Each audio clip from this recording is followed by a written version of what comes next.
Ladies and gentlemen, please welcome to the stage the next Secretary of Commerce, Howard Lutnick.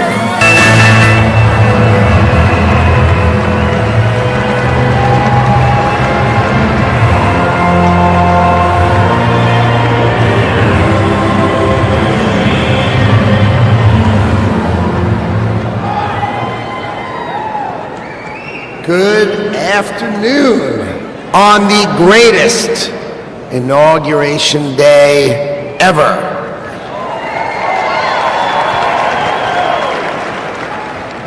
Today is one of the most important days in American history because Donald J. Trump is right now heading back to the White House.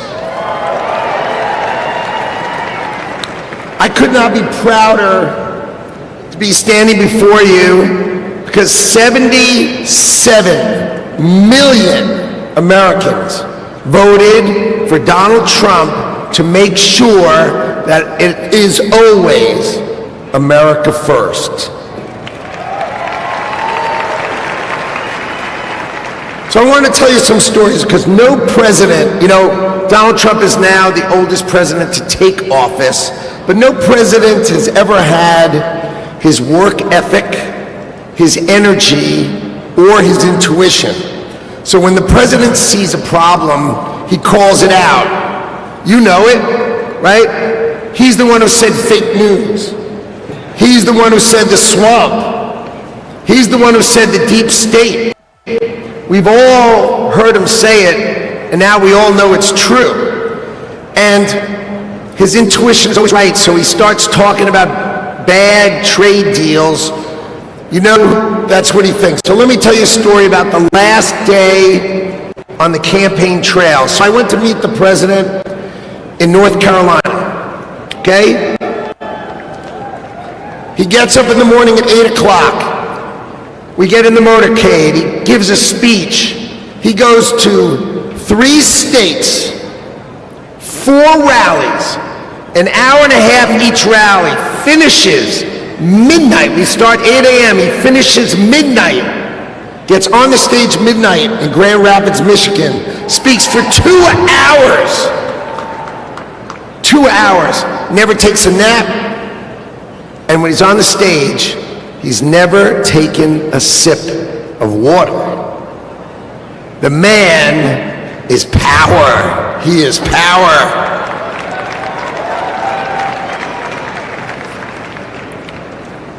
See, no other president will let the administration do it. He's going to help us fix America. So, I've never been in politics before. I spent my life working and building companies, and I worked hard to build a life that really it's only possible in America. But on September 11th, when we saw our darkest day, it changed my life forever. See, my company was located on the 101st to the 105th floors of the World Trade Center. We lost 658 of our 960 New York-based employees. My younger brother Gary got killed. He was 36. My best friend Doug, 39. 658 of my friends and colleagues got killed. So 9/11 could have broken us. But we Americans, we're strong. We don't break.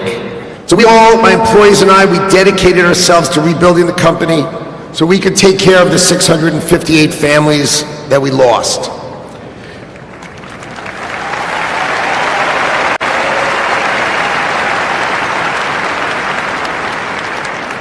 And I want you to know, we received thousands and thousands of cards and letters, and most importantly, we received all of your prayers, and that mattered to us and helped carry us through.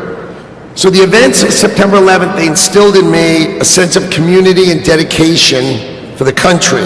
So when the president asked me to join him in his administration, I jumped at the chance. So I was the co-chair of the transition team, which helped pick for the president, helped sort of set him up so he could pick all the nominees. And then I'm really proud to tell you that President Trump has nominated me to be the next Secretary of Commerce for the United States to serve all of you.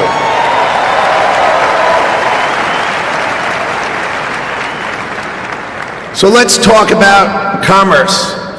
You see, we plan to end the decades of policies that threw American workers to the wolves. Factories were closed, jobs were lost, wages decreased.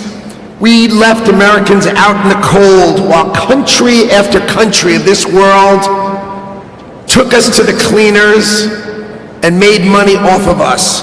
And that is going to end today.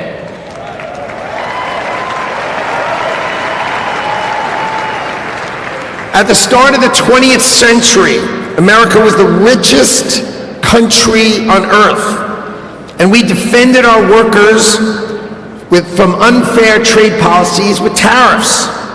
And we only made money. We had no income tax.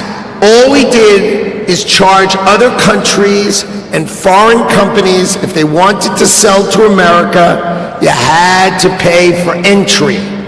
Okay, so imagine this. The US government had no income tax.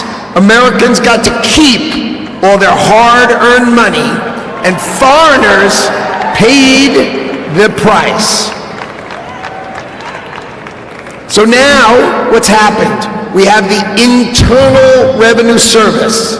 That means charge us internally. Now imagine politicians who can't even balance their own checkbook, taking our money, and what do they do every year? Let's just take more, let's just take more, let's just take more. So this is how Donald Trump is going to end it and fix it. Last week, he announced that we're going to return America to greatness by creating, and today is its birthday, the External Revenue Service. So if you're always wondering, is some bureaucrat going to cut your benefits? Not under Donald Trump. Not under Donald Trump. It means foreign companies are going to pay if they want to come and sell products to the wealthiest country on earth. And if they want to compete with American workers, then let's just not tax our American workers. It means creating level playing fields, and it means that America will be great by reducing the taxes that we pay and driving the ones that they pay.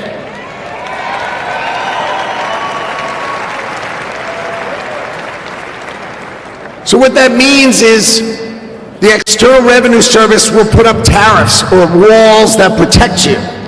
And that means if these companies don't want to pay, there's only one thing they can do.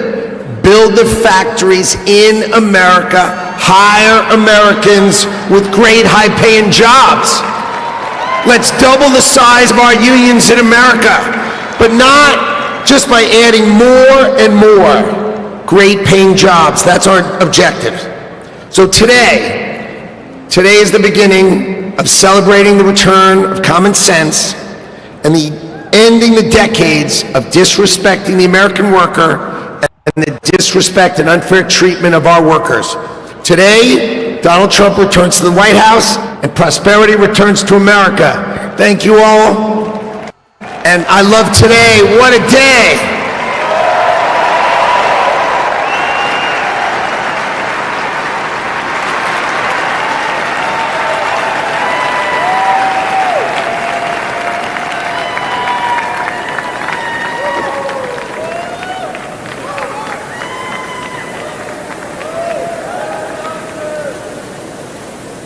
Ladies and gentlemen, please welcome to the stage Governor Glenn Youngkin.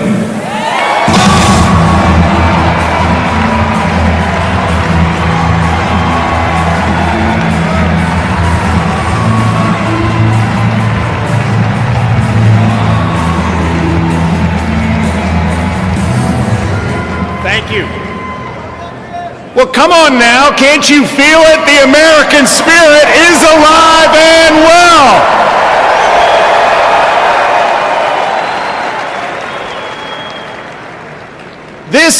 is the dawn of the golden age of America because we inaugurated the 47th President of the United States of America, Donald J.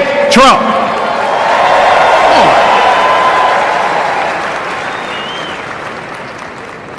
What a day to be in Washington, D.C. You know, I live right across the river in Virginia. And by the way, in Virginia, we know that taxes have to be low, jobs have to be plentiful, and it's your money, not the government's. But we also know that in Virginia and in America, freedom is not free. We know that our military heroes and their families sacrifice everything. We know that law enforcement stands in the breach.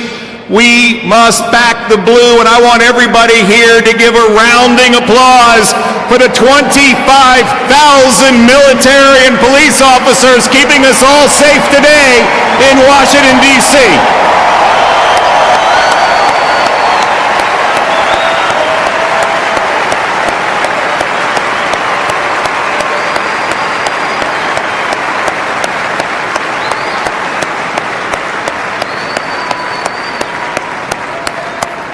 God bless America.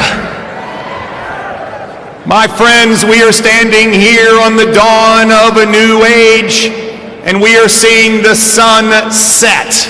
The sun set on weakness, the sun set on wokeness, and the sun set on a wide open border that has turned every state into a border state.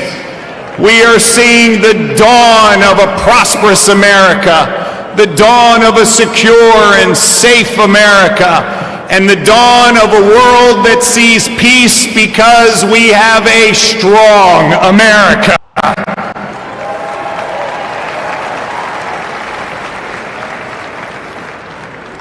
Our new president, Donald J. Trump, has never, ever lost faith in America. They tried to take him down legally. They tried to put him in jail. They tried to even assassinate him. And he never gave up on America, and America, we will never give up on him.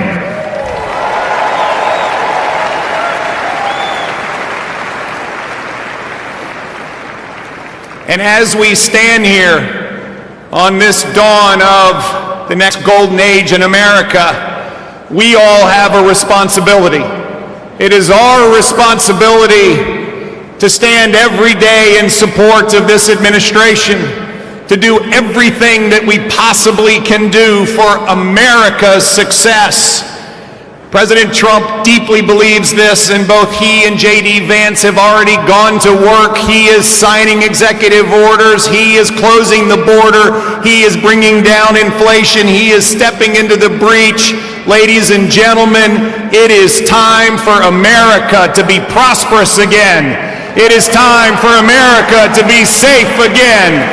It is time for America to be strong again. And it is time for America to be great again.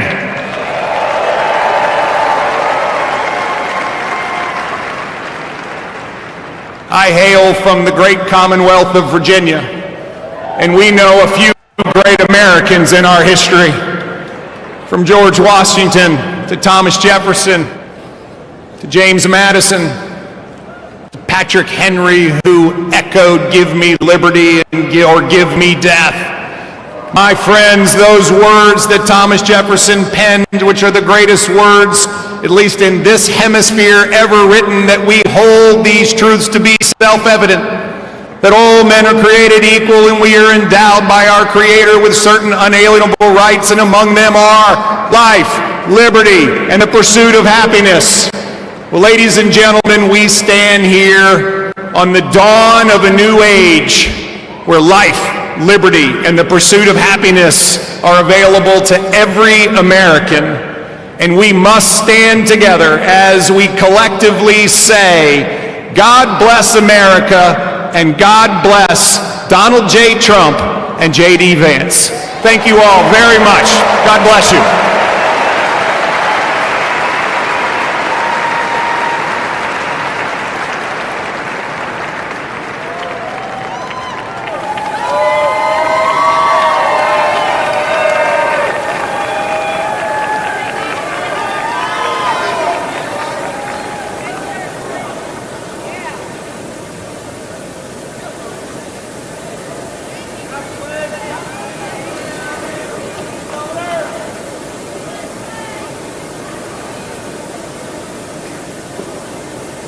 Ladies and gentlemen, please welcome to the stage, Mr. Elon Musk.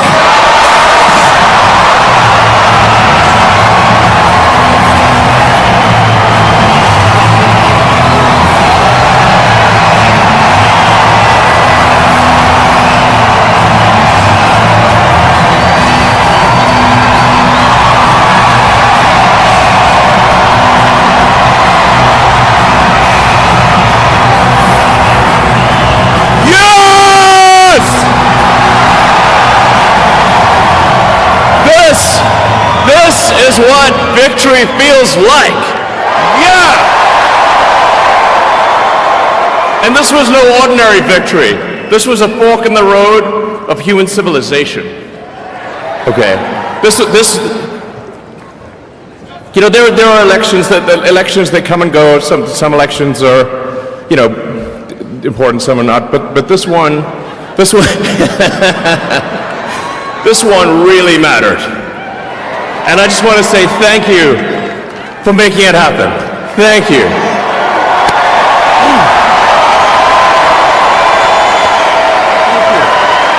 My heart goes out to you.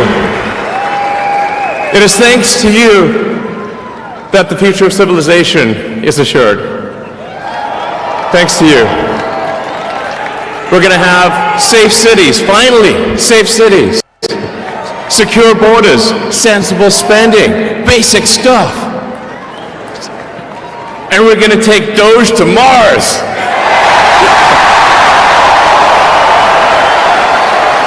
I mean, can you imagine how awesome it will be to have American astronauts plant the flag on another planet for the first time?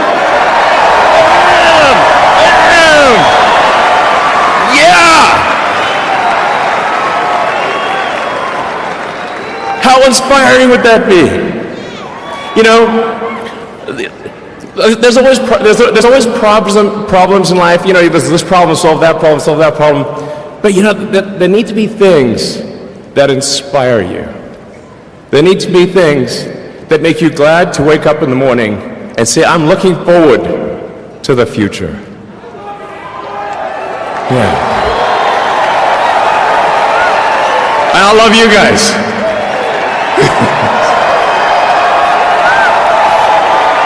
So,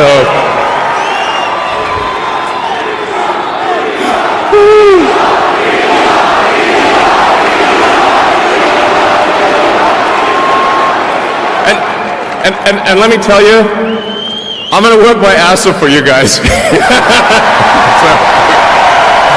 I really will. So, and yeah, but I'm super fired up for the future. It's going to be very exciting. As the president said, we're going to have a golden age. It's going to be fantastic. And one of the fundamental things, that one of the most American values that I love is optimism, and this feeling like we're gonna make the future good. We're gonna make it good. So, man, I can't wait. This is gonna be fantastic. So thank you again, and yeah. I'm just so excited about the future. Thank you guys. Thank you.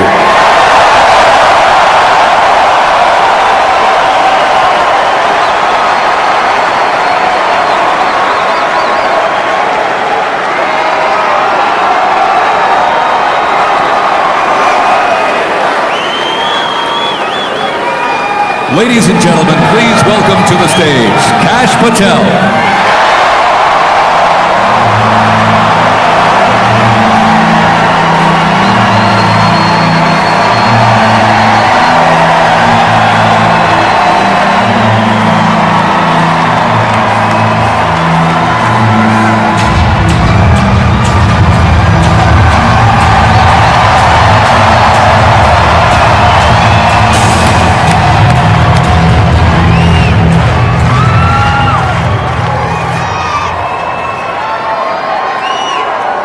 My, oh my, how do you follow Elon Musk when he tells you you're going to take you to Mars? I'll tell you how. He and I share something deeply. We love the American dream. And we have been given a gift by God today to usher in a new dynasty because we just inaugurated Donald J. Trump as our 47th president.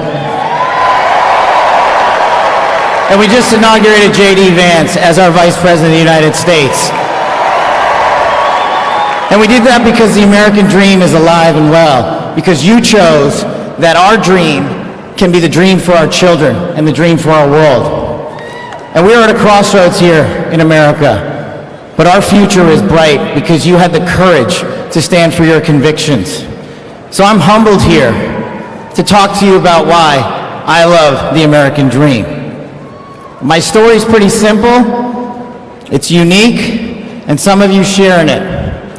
My parents were born and raised in East Africa. My father in the 1970s fled a genocidal dictatorship in Uganda, where he saw 300,000 of his countrymen murdered, where he saw what lawlessness would do if it was allowed to break through the system of constitutional justice. He fled, like so many others. He married my mother. They moved here. They waited in line. They stood in line because the American dream was worth standing in line for.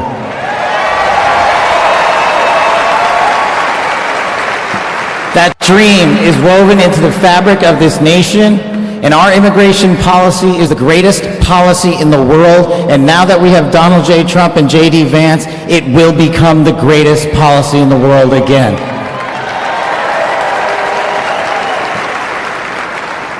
But dreams and hopes aren't enough, my friends. We got to get to work. And we got to accept the realities that too many of you know from your communities. President Trump launched in his first term priorities of national security, law enforcement, economy, and global diplomacy. But now we have to retread some of that.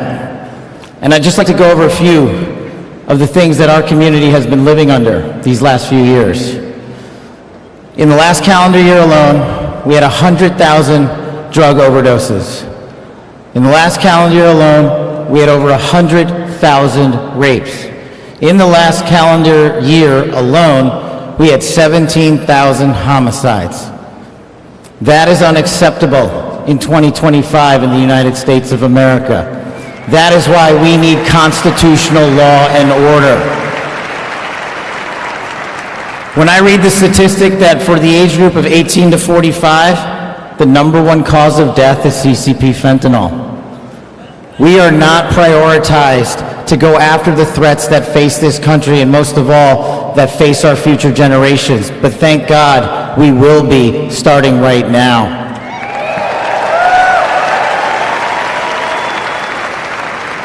President Trump and J.D. Vance's leadership and administration will usher in the priorities that I cherished during my 16 years in government service. That we will always, always honor the men and women who wear the cloth of our nation and stand on that wall and tell you nothing's getting by them tonight. And so to them, thank you.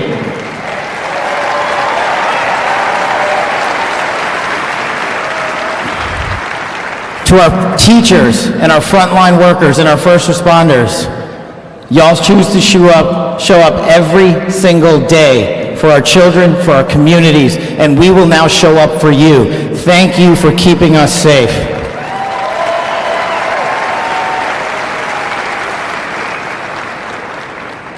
To the men and women in law enforcement, and maybe I'm biased on this one, our police officers, our sheriffs, our federal agents are some of the greatest warriors that God has ever created. And we will put them first because they have our backs, and now we will have your backs.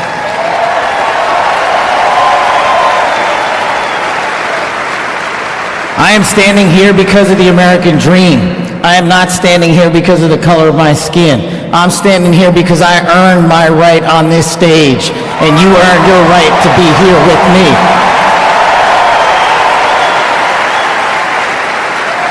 And I promise you this, with every fiber of my being, that our law enforcement, that our teachers, that our first responders, that our veterans, that our men and women in uniform who dare to serve this country and put themselves below the rest of our needs will be reprioritized to the top of the heap because they are standing on that wall, and we will not let that light go dark on them.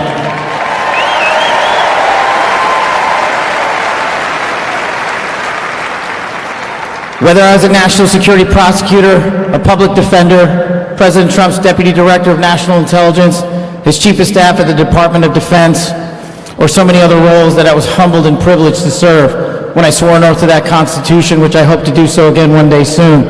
You have my word that you have ushered in a dynasty of change. You have ushered in a dynasty that will allow our children to live this American dream. My American dream. I am living the world's American dream. I am the son of lawful immigrants. We worked our tails off just like you all do, and I'm going to make you a deal. I promise you I will never quit on your children. I will never quit on their children, because this American dream does not belong to me. It does not belong to them. This American dream belongs to the world.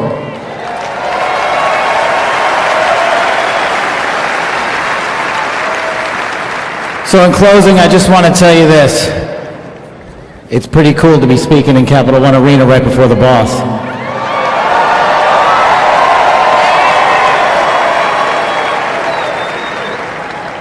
You've inspired me beyond words.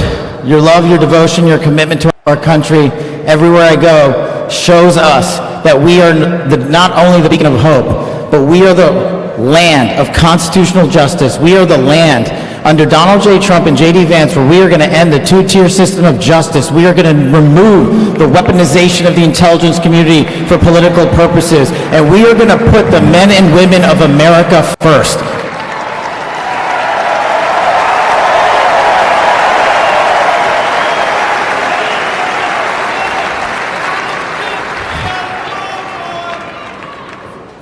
So listen, there's just one thing left to do. We all got work to do. We've got the greatest president and the greatest vice president in the history of the world, and so I just need y'all to do a little bit more. Every time you see a law enforcement officer, every time you see a veteran, every time you see a teacher, shake their hand. Give them a little bit of your time.